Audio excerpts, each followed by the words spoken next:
Afternoon, everyone. Welcome to Music Scene Investigation. Glad you're with us. We are so happy to be here. I'm just fiddling with knobs. It's what I do. It's what I'm good at on my days off.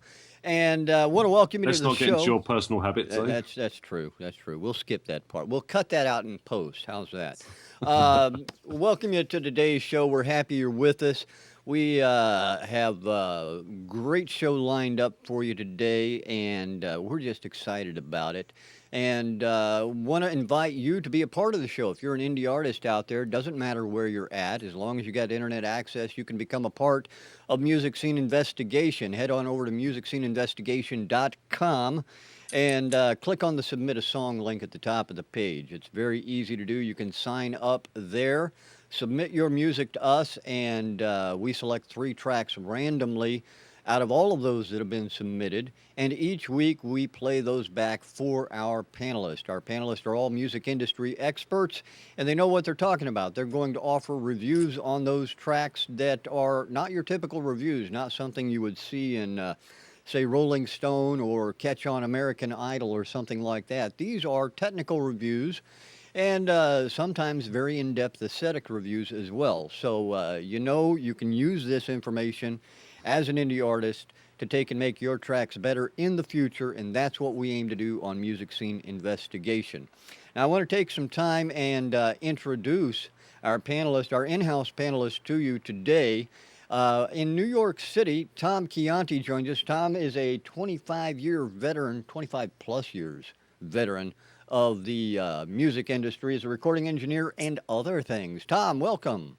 Welcome, welcome, welcome. Thank you very much, Richard. Glad to be here as usual and raring to go.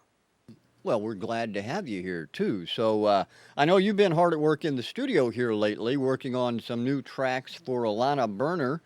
And why don't you tell us a little bit how that's going lately? Well, I'm using a new mic technique. Using double mics to micro vocal. It gives it quite a unique sound, and I put them through a stereo mic free that has a phase adjuster, which just brilliantly enhances. I don't have to get up every 5 seconds to move a mic a millimeter to the left or to the right. Yeah. So it works out. We're getting high tech and very experimental with this album, so I'm really happy to be doing it. It took us a while because we had to wait to build the studio. So the name of the new album is the Alana Burner, the Pink Submarine, kind of like the Yellow Submarine, or We were going to call it the Blight album. the Blight album.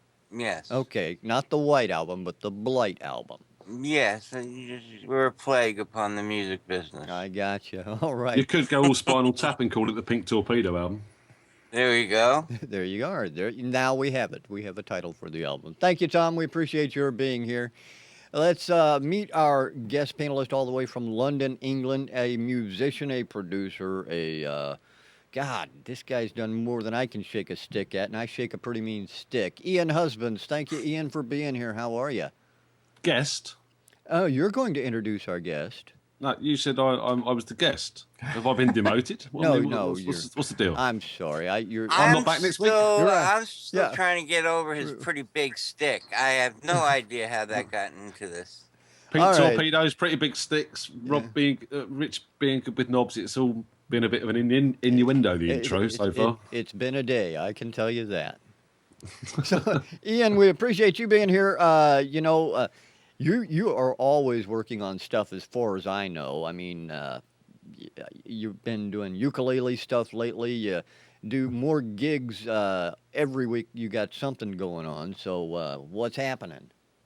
Yeah, I'm actually completing a new track. I haven't done any writing for a while. And it's not been a writer's block as such, but it's just I find every time I sit down to write a song, it's politically motivated and hateful towards the country or the world, and I want to kind of get out of that groove a little bit for a minute, So I've actually written a song about writer's block. Well, the irony, kind of like the song you did for Christmas. A little irony there as well. Yeah, that's sort of similar ilk, but so we've sort of flipped that idea on its head, and so that's kind of nice, and we'll get that out soon.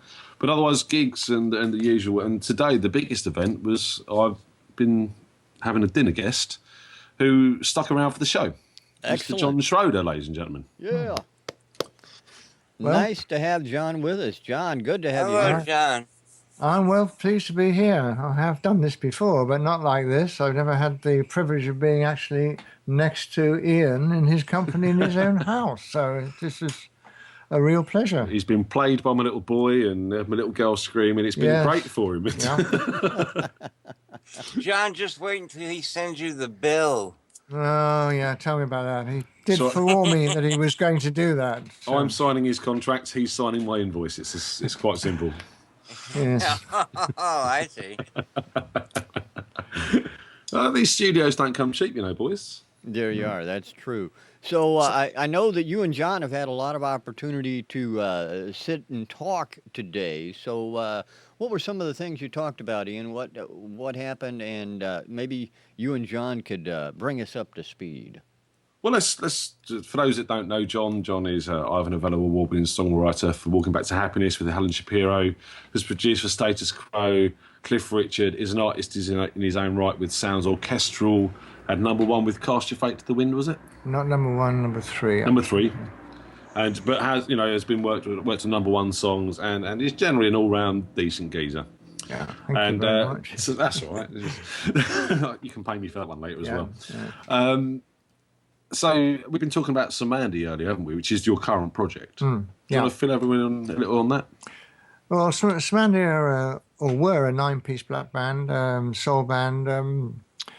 And in 1972, I signed them to my record label, Alaska Records, and we ended up making 3 albums. The first album made the American top 50, and we had a top 20 charts in America called The Message. The group themselves actually we toured America with Al Green, and then they went to America for another tour in their own right. And this happened in the 70s. They've created quite a fan following over the years, and now I'm in the studio with them after all this time, making the 4th album. 40 years, isn't it? Yeah, it is 40 years ago. 35, 40 years ago that we were actually in the studio doing those past albums. And it's because there's a demand for them and so on, and, that we've decided to put our heads together with new material and get back into the studio and produce a 4th album. But it's very strange, actually, producing this album today because of the world of digital and the world of analog. And in the 70s, these albums were produced with an analog concept, and a lot of the infectiousness of this band happened in the studio. And but today, everything is sort of recorded digitally, and it's dissected, and you start losing a lot of the natural feelings, I think, within the group. And somehow I had to try and find a compromise, and it's not easy. I finding it very difficult.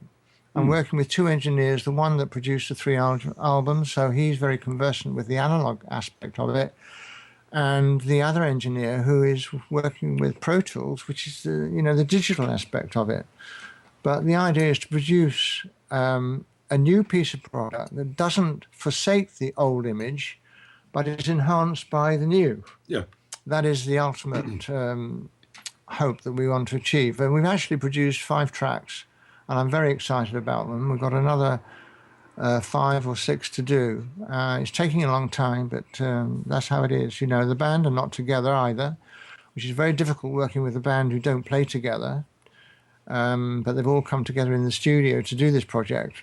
But it's not easy. I'm finding it very, very hard. But it's very good for me. It stimulates my creative juices, if you like. And you're working with Sam Kelly, of course, who's another guest on MSI.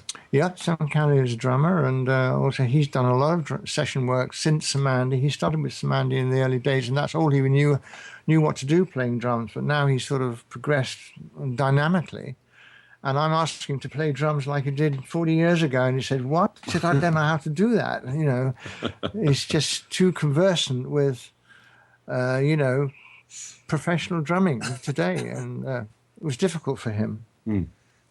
Anyway. What dirt can you give us on Sam? Come on, some story of old. Sorry? There must be a story of old on Sam that you can tell us. Come on, dish the dirt, John. Not really, no. No? Sam, just a nice guy. You know, I play drums, man. That's all I Genuinely want to disappointed here, you know what I mean? Yeah. I talk to Sam on a regular basis. I would like to know the dirt, you know.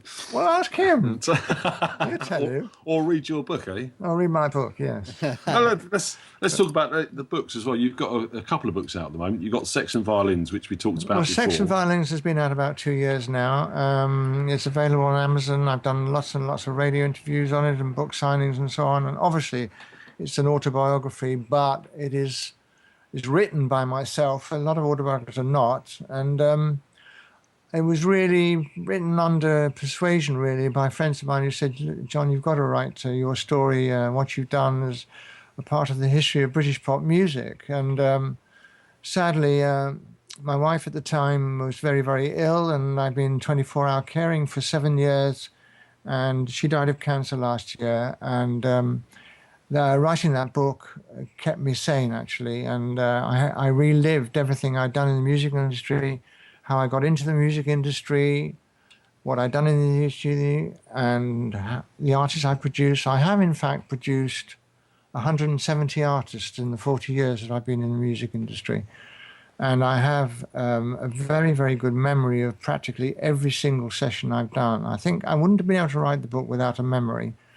And there were the highs and there's the lows, a lot of tragedy involved in those. And there's a lot years. of funny parts in there as well. A lot of John. funny parts too, yeah. Because you were a bit of a lad, weren't you? You got up to a few bits and pieces like smoking in toilets and with young ladies and Just things like Should that. we talk about this? Few little things. No, well, I could talk about that, but But you've got another book out which is fiction, which isn't anything to do with music. But do you want to give us a quick rundown on the cat? nothing to do with music at all. It's to do with cats, pussycats. And I've had cats all my life and so on. My parents had cats and I've had cats and I don't know, and I found them to be very therapeutic animals. And it was through an incident with my father, who died at 94 years old, but he was deaf and blind and confined to a wheelchair. And then one day, one of my mother's cats jumped up on his lap and he practically fell out of the wheelchair, but his hands went down to that cat. He started kneading it, and all the stress and anxiety went from his face. And that cat and him were inseparable for 3 years. And in my story, it's about a young lady that happens to her father. So she decides to form a company, and she calls it Cozy Cat's Cottage PLC. And the PLC, in her mind, stands for Pussy Loving Care.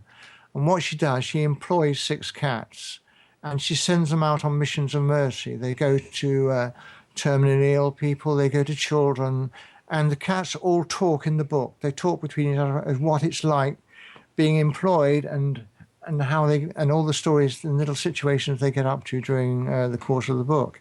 It's also illustrated, and it's been out now 4 months. 4 months. And I have to say, I've done a little bit of work with John on the book, and the illustrations, who were done by... Kieran Ahmed, a young lady called Kieran Ahmed. are just Brilliant. absolutely fantastic. Really, really nicely illustrated. The front cover is amazing. It's actually taken from a photograph of a cat called Pumpkin that I found in a national newspaper about 30 years ago, and it's the expression of the look.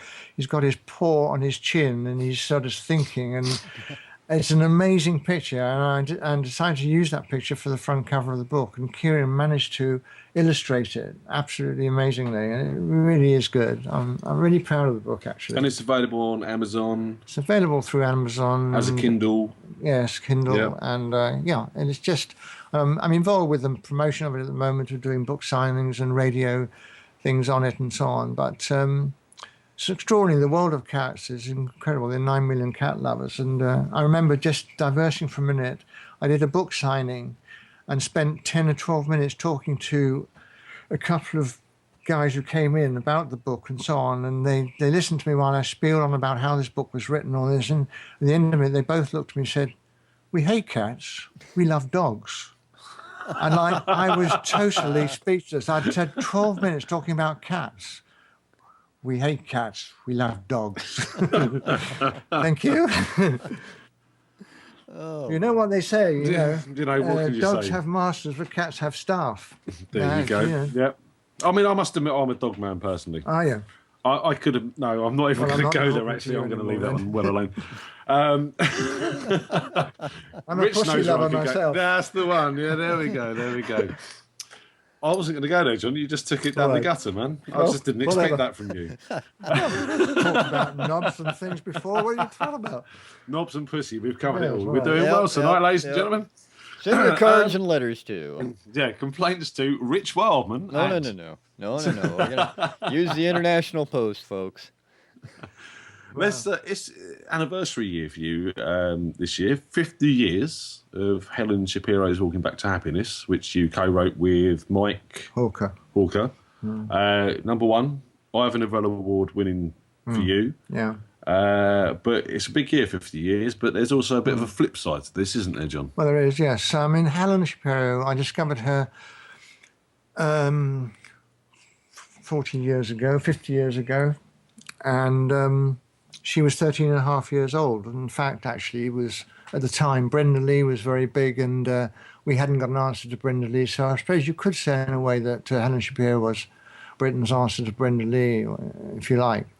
But she was 13 and a half years old, and for 6 months we couldn't find a song for her because no one wrote songs for someone of 13 and a half years old. And actually, my boss, Norrie Paramore, said to me, he said, "Look, we're going to lose this artist unless we come up with a song for her." I said, "Why don't you think of something, John? Couldn't you write something for her?" And I thought, well, what do children, girls like of that age, what do they like or dislike? And I decided they don't like being treated like children. So gave me the title, "Don't Treat Me Like a Child." And that was my first song. And I wrote "Don't Treat Me Like a Child," and it actually got to number 3 in the charts, which was subsequently followed by another song called "You Don't Know," which went to number 1. And the third one, "Walking Back to Happiness," which sold well over 1 million records and won Mike Hawker and I the Ivor Novello Award, which is the biggest song you could win as a songwriter. It was the biggest song of the year in 1961. I've written a lot more songs for her since then, of course, but I somehow got tagged with that song, and everything I do is, "Oh, you're walking back to happiness," and it's a song everybody knows. Yes, it is. 40 Double-edged sword. Yes, and 40 years, and it's into what called public domain. And I was getting a little bit worried that it was, 50 years old. 1961 it was written. But I'm glad to say that's been resolved, I think. And, Because if it goes into public domain, obviously you don't earn royalties no, anymore. you don't. Yes, And that song is used a lot in this country, especially is a lot. on Yes, it radio is. and Yeah. classic stuff. Yeah. But you've got an extension at 75 We've got an years. extension, and Now, someone in Sorry? the chat room has mentioned that John invented Justin Bieber, but it was a girl. really, I didn't know that. I'll tell you what, mate, if you invented Justin Bieber, there's 2 things you need to consider. One, you're probably going to be a rich man. Secondly, I'm probably going to kill you after the show. I don't know which is worse, really. No, I don't mean it, because I'm sure you didn't invent Justin Bieber. You wouldn't do something so evil. No, but Justin Bieber is only a product of today, as Helen Shapiro is a product of yesterday, if you like. But I mean, it's I the think- same thing. I think what they're alluding to, John, is you were the first to do something like that, where Justin Bieber is just a poor copy of what you did with Helen Shapiro. Yeah, well, that's nice that you said that. Yeah, so that is one way of looking at it. I mean, I do like to think that I think the 60s, where I was brought up in, was much more innovative music-wise. I think music has lost itself down the road with all this modern-day technology and everything like that. I think, where is music? The real value of music, the real artist, the real song.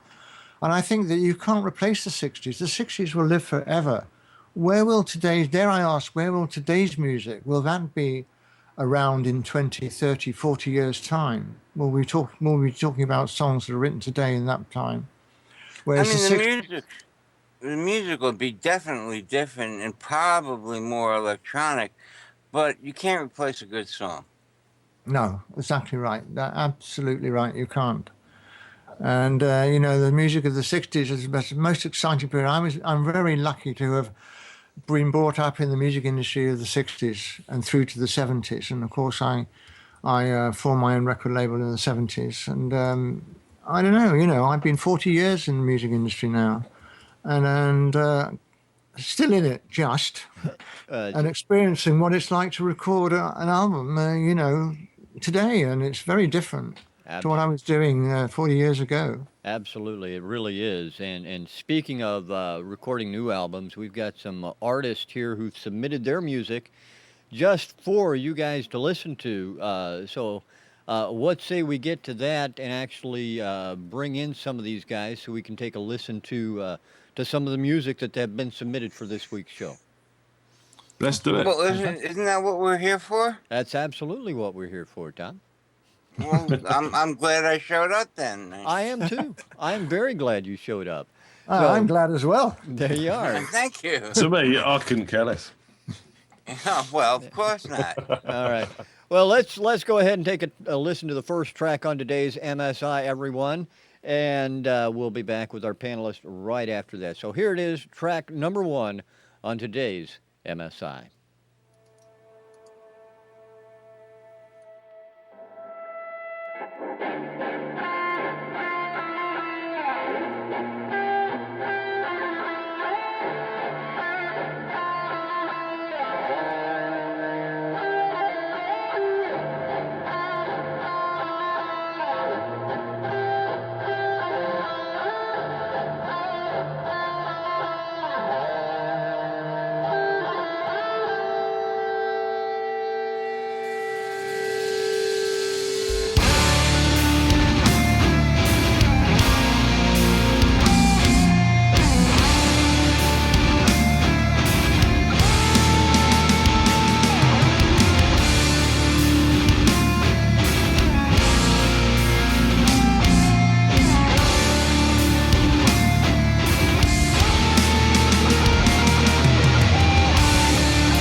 There you have song number 1 on today's MSI. Now, I got to tell you a little bit of something about that song before we get to our panelist.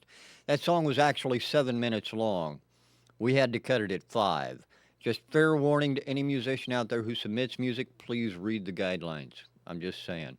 All right, now let's go to our guys. We're going to do this review a little bit differently today, guys. I'm going to go to Tom first, and then we'll swing over to Ian and John. So, Tom, what did you think of number 1? Well, I wish they had spent as much time developing the vocal sound as they did on the guitar sound. I like the guitar sound. Nice, big, and powerful. The drums, they were big, but, like all producers, that was great. Do it again. I want bigger. And the vocal sound was he speaking English? It was very hard. I know it's a style and a genre of singing and such. It's a death metal type of thing, I think. But it's very important, especially in a song like this, which is very emotive. You want to hear what he's saying, and the vocal was low. It was a little too garbled for my taste, and the playing was fine. I would have liked to have more tempo changes in it. Some of these things, whatchamacallit, they go through several, real fast tempo, back down again, then up again. Overall, it is not my cup of tea. It's not even my cup of coffee. But it needs some work, and but it ain't that bad, It's just like, burnt coffee. It's coffee. I'll drink it anyway. All right. I appreciate that, Tom. That's one way of looking at it. And let's go over to Ian and to John to find out first from Ian what he thought. Ian, what do you think on number 1? Well, Tom's stolen my whole review talking about the vocals like that. I totally agree with him. Was he speaking English? Was it German? I have no clue. Couldn't make out a word of what it was being said. I think he was upset. I don't think he was very happy about something. And I think he might have been upset at the touch of laryngitis he's suffering from, which is why he shouldn't be recording, But that vocal needs to come up in the mix. Yeah, I agree with Tom. It's a style of singing. For me, it's not really, I can take it or leave it. It does nothing for me. The track overall was very well performed. There were some great drum performances. The guitar sound, as Tom said, was amazing, really, really big. But it was dominating. It taken over everything. I mean, the bass was just a mush underneath the guitars. Nice build into the intro, but then the intro kind of got a bit too long. Would have liked the vocals to come in a bit sooner. And then once it got into that build, it didn't really go anywhere. It just stayed on the same sort of peg. As I said, it's that sort of death black metal thing. If I'm going to listen to black or death metal, which I don't very often, to be honest, I want it to be faster, harder. This slow stuff just doesn't do it for me. And overall, I found the mix was very compressed. It was very hot. Everything was on top of each other. There was no space. Just with them guitars up front and nothing else. So, yeah, it's probably good for the genre that it is. Not my cup of tea at all. Well done to a point, but needs some attention. All right, John, your thoughts on this particular track? Well, I'm very diverse in my musical taste, and I love the track. I like the power and the drive it has, and it's the energy behind it and so on. And I think it's got a great groove, actually, if you get into it. And I don't think one should dissect it so much. I like the opening riff and how it built on that. And I'm referring to the track. I was waiting for the vocals, and I was sadly disappointed when the vocals did appear. And I think they're the main things with the track. I would take the vocals away from it and create a new vocal track completely, a different sound, different vocal approach to it.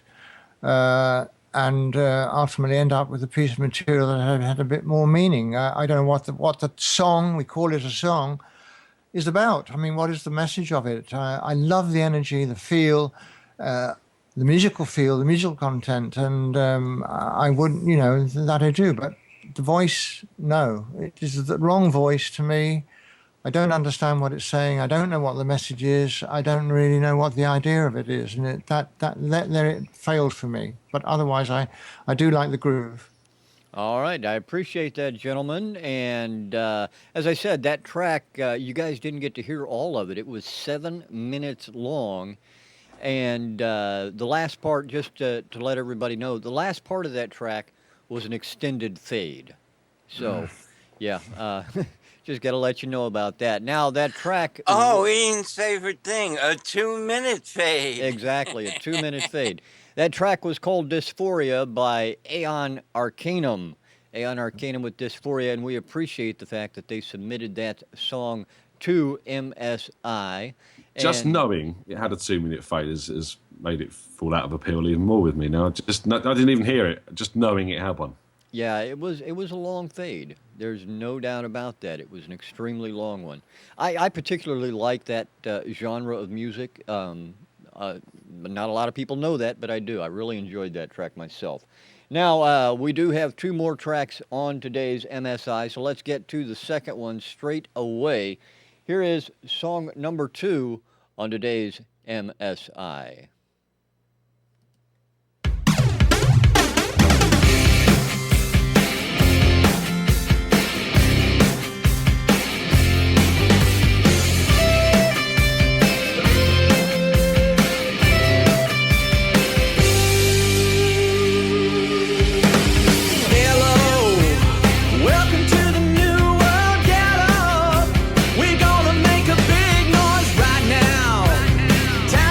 So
Song number 2 on today's MSI. Let's go over to Ian and John and find out what they thought. Gentlemen, your thoughts on this track?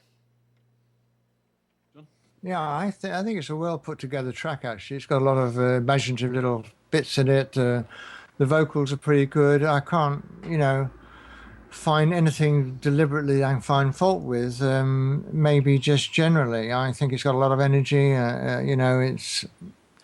But for me, it fails. The song fails. I don't think I hate to say this, but the track to me, by today's charts, if you like, sounds dated.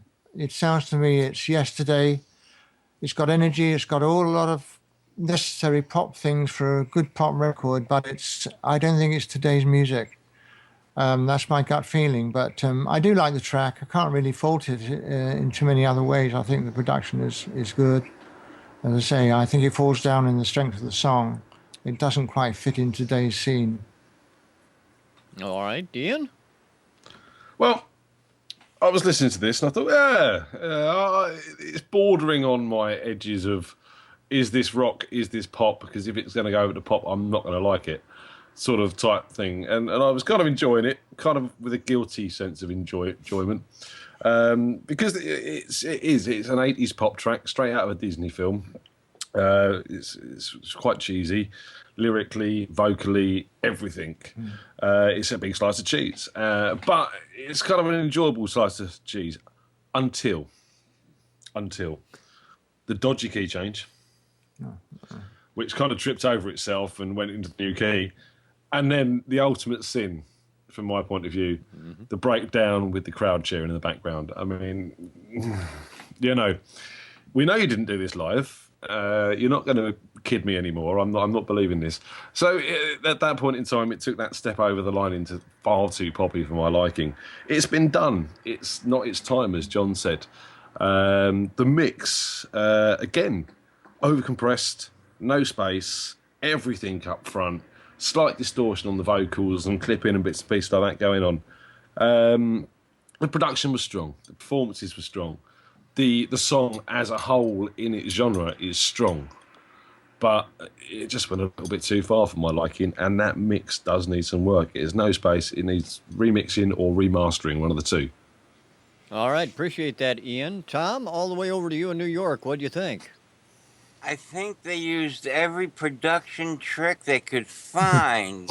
They've got vocal throws, the fake audience coming in, the phasing drum sound. It's just overproduced, overdone. The song is weak. And the vocal sound was just killing me. The guy's got a good voice. There's no need to phase it that much, and every 2 bars you hear himself repeated. And yeah, I agree with Ian and also with John. John said it's dated, definitely very dated. I see this even more as like a Journey 70s song, a bad Journey. Yeah. Oh, And it needs extensive working, and like, tone down, guys. Take it easy. Don't try so hard. If it's a good song, it'll speak for itself. No matter how much you produce a bad song, it's still a bad song. all right, Tom. I appreciate your thoughts on that.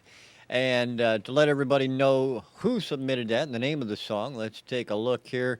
The song was called, as the chat room has so eloquently figured out, We Are the Young. Kenni DeNile sent that track in to us. Kenni DeNile, We Are the Young. We appreciate their sending that track in to MSI. Now, gentlemen, we have a third song for your viewing and listening pleasure. So if you're ready for it, I'm ready for it. And I know everyone out in the chat room is ready for it as well. So let's go ahead and take a listen to track number 3 on today's MSI.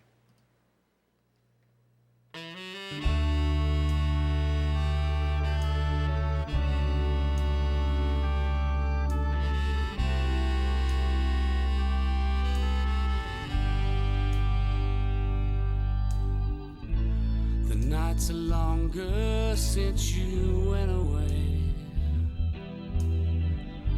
I just can't wait till the morning comes. I roam the streets at night and I'm all alone. I just can't wait till the morning comes. Please call me wherever you are tonight. I'm just waiting for the phone to ring. Call me. It doesn't matter who you're with. I just need to hear your voice again. Sometimes I'm feeling like you haven't gone. I look around and there's no one there. Your picture standing where you should have been. If I only told you just how I feel. So please, please call me wherever you are tonight. I'm just waiting for the phone to ring. Call me. It doesn't matter who you're with. I just need to hear your voice again.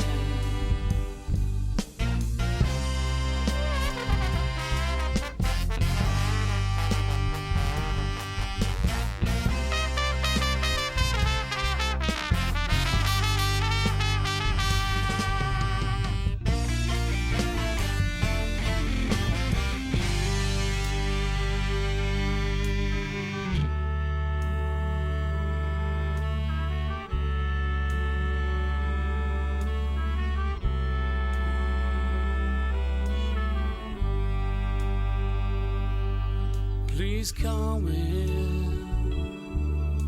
wherever you are tonight. I'm just waiting for the phone to ring. Call me. It doesn't matter who you're with. I just need to hear your voice again. Please call me.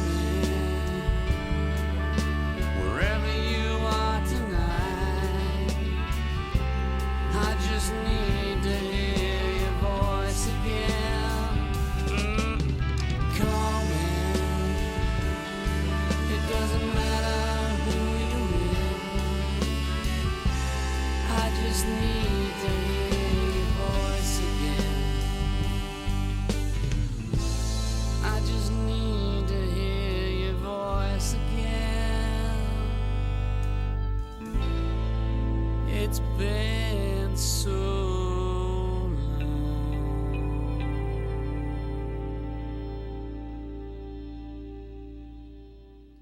And there you have track number 3 on today's MSI. Let's go over to Tom, and now actually let's go back over to Ian and Oh, you're John. such a tease. I am. I try and do that on purpose.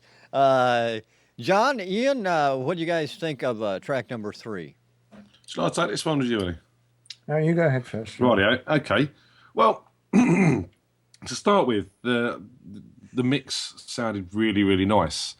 And as more things came in, the more I realised this has been recorded all in mono. There's no stereo pairing going on. Everything's all over the place, and nothing really seems to have a place. I liked the use of instrumentation. I like the arrangement of the instrumentation, the horns, the sort of the clean guitar and the bass sound. The drums sounded a bit too loose in performance and in recording as well. I mean, I know they were going for that open sort of sound, but they didn't quite achieve it. It just sounded a bit sloppy, the sound of the drums. So attention to panning and using stereo pairs, record the horns twice and pan them left and right to give a bigger sound. Because nothing was really quite there. Everything just sort of sat together and stuck out. There was no dynamic to the instrumentation. I did like, as I said, I liked the use of the sax. Was it a baritone sax, or it was a woodwind of some kind sitting in the left, right ear? That's that one, yeah. I liked the use of harmonies. I thought that they used the harmonies really well to build into the choruses. Hooky song, but did overuse it a little bit. It got a little bit repetitive towards the end.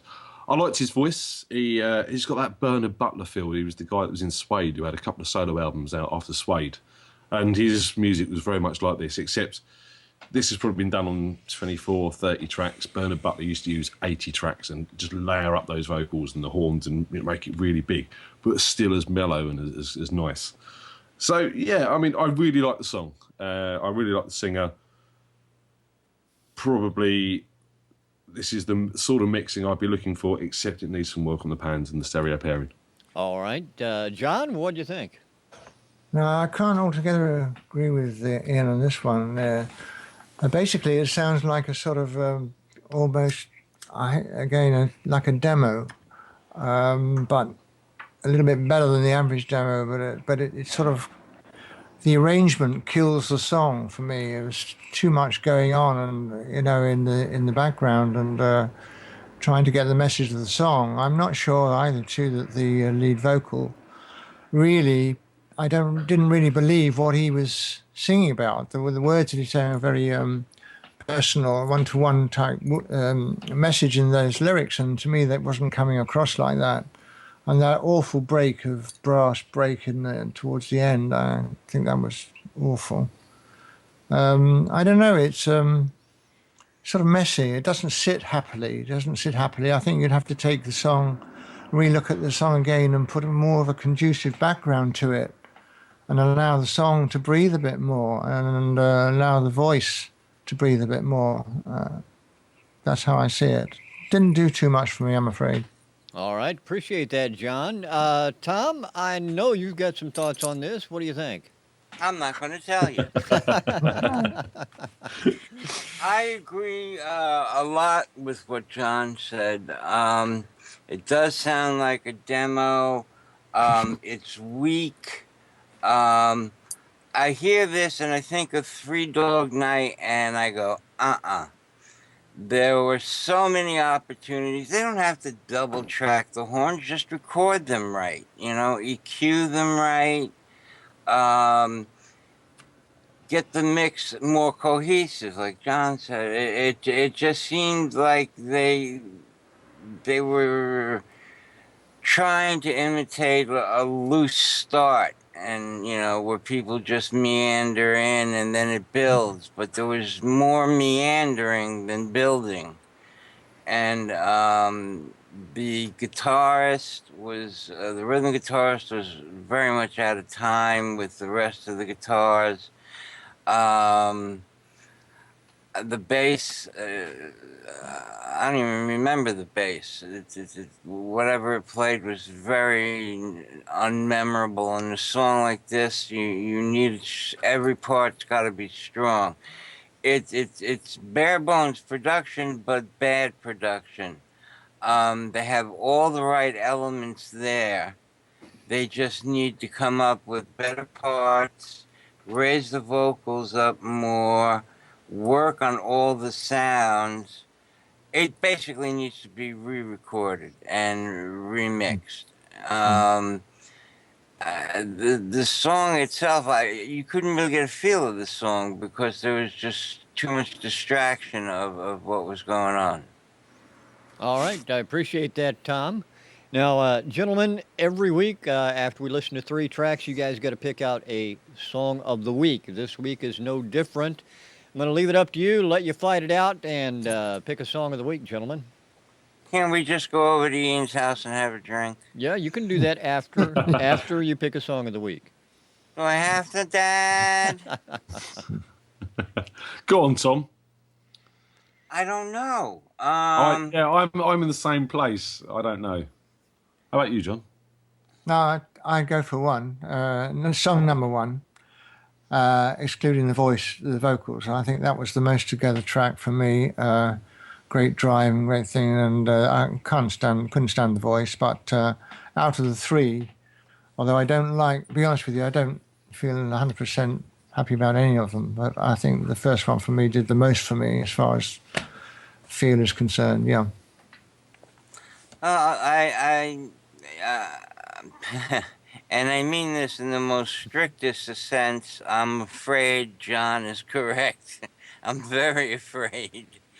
Number one, you couldn't beat the production, that sound that they got. They got the big guitars. They had a decent drums.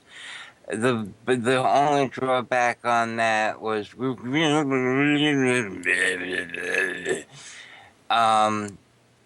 if I could have understood the vocals, I might have happily voted for it rather than sadly. But number one. Ian? Yeah. You see, there's a part of me that's telling me if you go at number two, it's that child in me, you know, that Disney fan. And it's because it's a good song. You can't deny it's a well-structured song. Yes, it's cheesy, but it's commercial. It's marketable. It may be a bit dated, but it probably would find a place somewhere in today's day and age. Number three, it's, you know, it needs a lot of work, but it's got a bit more feel than the rest of them from the point of view of how it is. It's spacious. It's not full on. It's not there in your face all the time. But I've got to agree. Number one, and it is sadly, is probably the song of the week. All right. Well, there you have it. Song of the week is song number one, Dysphoria by Aeon Arcanum. Now, there was something I was going to say here, and I can't remember exactly what it was. Oh, yeah, I do remember exactly what it was. Another decision we make on this is, are any of these songs, do you believe, radio-friendly? And when I say radio-friendly, should we put them on MSI radio? No. I would say no. Is that a quick enough answer for you, Rich? That's one of the three answers I'm looking to hear. I join Tom in that respect. No. I have to agree. I mean, maybe number one because it's song of the week. But yeah, no, generally. No, I don't think that would stand up either because of the vocals. But yeah, no. All right. Now, just to let everybody know, the chat room totally disagrees with you guys. They think number two should have been the track all the way. Well, that's why we're on the web and they're in the chat room. You're going to make so many friends in high school, Tom. If he ever gets to high school. Oh, goodness. Well, there you have it. The song of the week, again, Dysphoria by Aeon Arcanum. And, John, thanks so much for being here. It's been too long since we had you on. We need to get you on more often. Oh, I'd love that. I had a great time. Really, really good. I just want to start a rumour for John. There is a rumour, John, right, that the whole of Alaskan Records catalogue could be digitally distributed soon, right? It's a rumour. True, yes. But, our friends don't know what's on the Alaska Records catalogue yet. Well, maybe they should go and check it out. Yeah, exactly. Yeah. Oh, absolutely. That's great. Great news. Glad to hear that. Again, thanks for being with us, John. And Ian and Tom, as always, happy to have you along for the ride. We're going to play out with Aeon Arcanum, their Song of the Week selection, Dysphoria, after Ian interrupts me. I've done it quietly. Did you like that? I know. My new way. How cool was that? Who's on next week? Who's on next week, Rich? Well, I believe it's a female. Oh. So it's all going to go to shit then? Yeah, probably. It probably will, but that's okay. Wait. Who's on next week? Taylor Van Arsdale, ladies and That's gentlemen. exactly. You know what she said she was going to wear the next time she came on, Tom? What was that? Not a lot. That's exactly right. Wow. So, Well, come on. Then I want to I'll come on have next her week. I'll have her over for dinner. there you are. All right, everybody. Thanks for being with us on this episode of MSI. We're going to play out on Aeon Arcanum. So here you go. I hope to see you again next week. Goodbye, everyone. And if I've offended you, I've done my job.